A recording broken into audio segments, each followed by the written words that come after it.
Hai adik-adik, pada video kali ini kita akan belajar mengenai mengelola kas kecil. Yang akan kita pelajari adalah 1. Definisi, 2. Fungsi, 3. Dokumen pendukung, dan yang keempat, metode pencatatan, kelima, menjurnal kas kecil. Pertama-tama, kita akan membahas mengenai definisi kas kecil. Kas kecil adalah sejumlah uang tunai yang disediakan oleh perusahaan untuk membiayai pengeluaran-pengeluaran kecil dan mendesak yang tidak praktis jika harus dibayar dengan cek atau transfer bank. Kas kecil digunakan untuk memudahkan transaksi harian yang jumlahnya relatif kecil, seperti membeli perlengkapan kantor, membayar biaya pos, atau membeli konsumsi rapat. Adapun fungsi kas kecil adalah 1. Mempermudah pembayaran. Dengan adanya kas kecil, membayar pengeluaran kecil secara cepat dan efisien tanpa harus melalui proses administrasi yang panjang. Kedua, mengurangi beban administrasi. Dengan adanya kas kecil, maka perusahaan dapat mengurangi jumlah transaksi yang harus dicatat dalam buku besar utama, sehingga mempermudah pengelolaan keuangan. Dan yang ketiga, mengelola pengeluaran harian.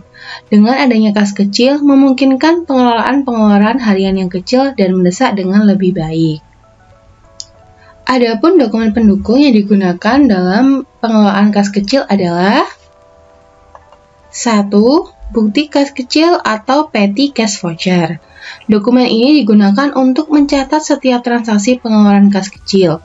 Bukti kas keluar mencangkup informasi seperti tanggal, jumlah uang, tujuan pengeluaran, dan tanda terima penerimaan uang. 2. Faktur pembelian atau invoice. Faktur dari penjual atau penyedia layanan yang menunjukkan rincian barang atau jasa yang kita beli, beserta dengan harga dan total pembayaran. Ketiga, struk pembelian atau receipt. Struk yang digunakan adalah struk yang diterima dari kasir saat melakukan pembelian barang atau jasa. Struk ini mencantumkan rincian seperti barang atau jasa yang dibeli dan total biaya yang kita bayarkan. 4. Formulir permintaan kas kecil atau petty cash request form. Formulir ini digunakan oleh karyawan untuk mengajukan permintaan pengeluaran kas kecil. Formulir ini mencangkup rincian permintaan seperti jumlah yang diminta, tujuan penggunaan, dan tanda tangan persetujuan dari atasan atau pihak yang berwenang. Kemudian ada buku kas kecil atau petty cash book. Buku atau catatan yang digunakan untuk mencatat semua transaksi yang dilakukan melalui kas kecil. Buku ini mencangkup rincian setiap transaksi termasuk tanggal, deskripsi, jumlah, dan saldo kas kecil setiap terjadi transaksi.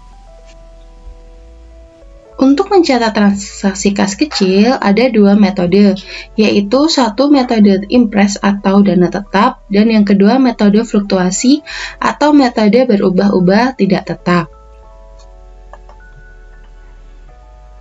Metode impress adalah cara perusahaan mengelola kas kecil untuk pengeluaran sehari-hari.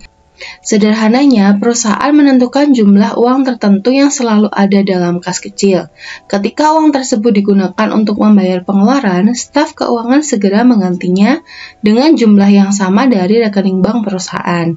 Dengan cara ini, jumlah uang tunai dalam kas kecil selalu tetap sama. Sedangkan metode fluktuasi adalah cara mengelola kas kecil di mana jumlah uang dalam kas kecil bisa berubah-ubah. Perubahan ini terjadi karena pengeluaran harian yang berbeda-beda. Misalnya, dalam 1 bulan, perusahaan mungkin mengeluarkan lebih banyak uang untuk keperluan kantor atau menerima lebih banyak uang dari pelanggan. Jadi, jumlah kas kecil tidak selalu sama, tapi bisa naik turun sesuai dengan kebutuhan. Jika kita simpulkan, pada metode impress, jumlah uang dalam kas kecil selalu tetap sama. Sedangkan pada metode fluktuatif, jumlahnya akan berubah-ubah. Sedangkan pada saat pengisian ulang, pada metode tetap, uang yang digunakan diisi ulang hingga mencapai jumlah yang tetap. Sedangkan untuk metode fluktuatif, uang diisi ulang sesuai kebutuhan sehingga tidak ada jumlah yang tetap. Dalam metode impress, pengawasan lebih mudah karena jumlahnya selalu sama. Sedangkan pada metode fluktuatif lebih fleksibel karena disesuaikan dengan pengeluaran yang berbeda-beda. Lalu bagaimana caranya menjurnal kas kecil? Kita akan belajar untuk caranya menjurnal transaksi kas kecil. Yang pertama yaitu transaksi pembentukan kas kecil. Pada transaksi ini tidak terjadi perbedaan antara metode impress maupun fluktuatif. Jadi di sini sama ya. Di sini misalnya terdapat transaksi pembentukan kas kecil sebesar 10 juta dengan kas minimum 5 juta. Untuk jurnalnya adalah mendebit kas kecil dan mengkredit kas. Kemudian, bagaimana jika terjadi penggunaan kas kecil? Di sini terdapat transaksi pembayaran kurir dan tip tenaga angkut sebesar 6 juta rupiah. Pada metode impress, kita tidak perlu menjurnal. Sedangkan pada metode fluktuatif, kita perlu menjurnal dengan mendebit beban pengiriman dan mengkredit kas kecil.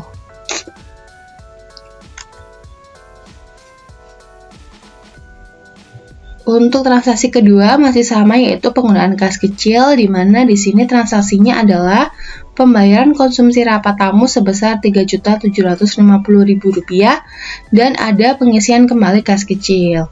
Untuk metode impress masih tetap tidak perlu dijurnal, sedangkan untuk metode fluktuatif mendebit beban konsumsi dan mengkredit kas kecil.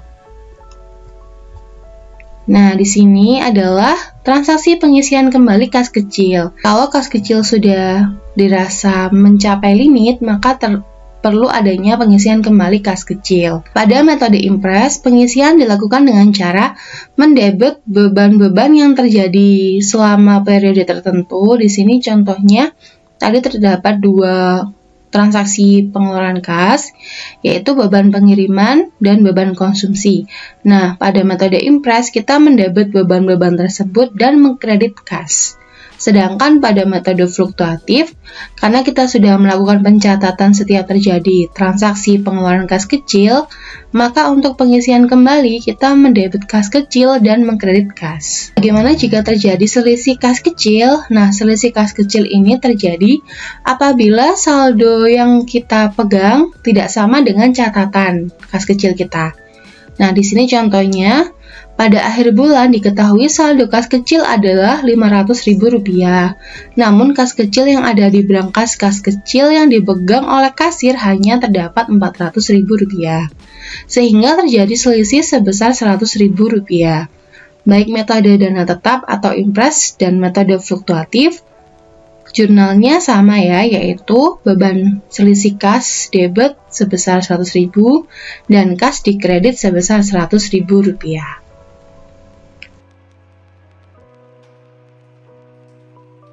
Nah, bagaimana? Apakah kalian sudah paham dengan metode pencatatan kas kecil yaitu dana tetap dan fluktuatif? Menurut kalian metode mana yang paling baik digunakan? Tentu saja hal tersebut akan bergantung pada perusahaan masing-masing. Sekian video kali ini mengenai kas kecil. Sampai jumpa di video berikutnya.